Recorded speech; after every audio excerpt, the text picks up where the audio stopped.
निर्दलीय पार्टी लालू यादव से लेकर नीतीश कुमार और तेजस्वी यादव सबको डरा रहे हैं। ये सवाल इन दिनों इसलिए उठ रहा है क्योंकि बिहार की राजनीति में हर दिन कुछ न कुछ ऐसा होता नजर आता है जिसके बाद जो मेन पार्टी है वो थोड़ी घबराई हुई नजर आती है।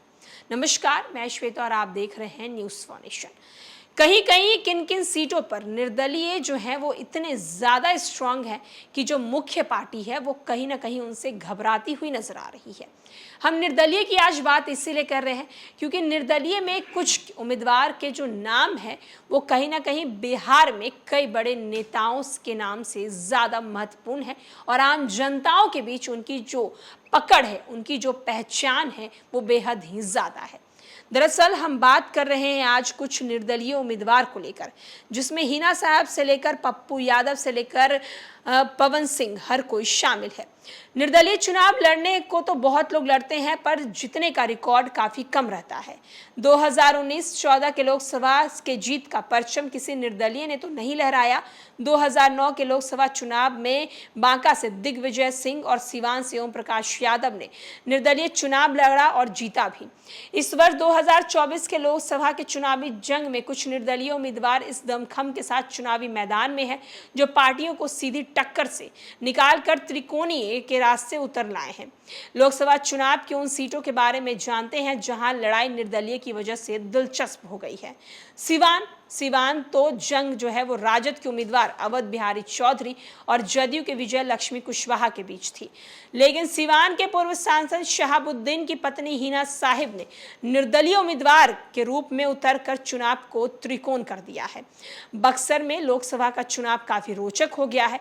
ब्राह्मण और राजपूत बहुल क्षेत्र को ध्यान में रखे तो भाजपा से मिथिलेश तिवारी और राजद के पूर्व मंत्री सुधाकर सिंह के बीच था, लेकिन अवकाश प्राप्त आईपीएस पदाधिकारी आनंद मिश्रा की एंट्री ने बक्सर लोकसभा चुनाव को त्रिकोणात्मक संघर्ष में लाकर खड़ा कर दिया है।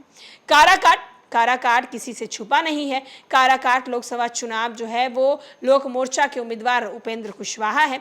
सामान माना जा रहा था उपेंद्र कुशवाहा और सीपीआई-एमएल के उम्मीदवार राजाराम कुशवाहा के बीच थी, लेकिन पवन सिंह यहाँ पे उतरकर इस मुकाबले को भी त्रिकोणीय बना दिए हैं। पूर्णिया जिसका मतदान हो गया है चुनाव में त्रिकोणात्मक रहा। पूर्णिया लोकसभा बतौर निर्दलीय पप्पू यादव का संघर्ष राजद की बीमा भारती और जनता दल यूनाइटेड के संतोष कुशवाहा के बीच है। पूर्णिया में भी राजद के एमवाई समीकरण गड़बड़ा गए हैं। इसका आभास इस बात से समझा जाता है कि मंच से तेजस्वी यादव ने कहा कि संघर्ष राजद की बीमा भारती और जदयू के संतोष कुशवाहा के बीच है। अगर आप राजद को वोट नहीं देना चाहते तो आप एनडीए जदयू को वोट दे दीजिए, लेकिन पप्पू यादव को वोट नहीं दीजिए।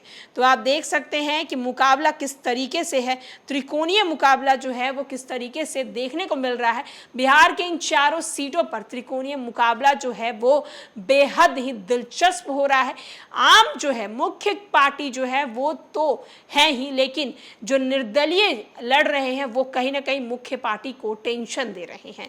आपका क्या कुछ कहना है त्रिकोणीय मुकाबले को लेकर, निर्दलीय उम्मीदवार को लेकर, हमारे कमेंट बॉक्स में जरूर बताएं। फिलहाल के लिए इस खबर में इतना ही। तमाम बड़ी अपडेट्स के लिए देखते रहे न्यूज़ फॉर नेशन।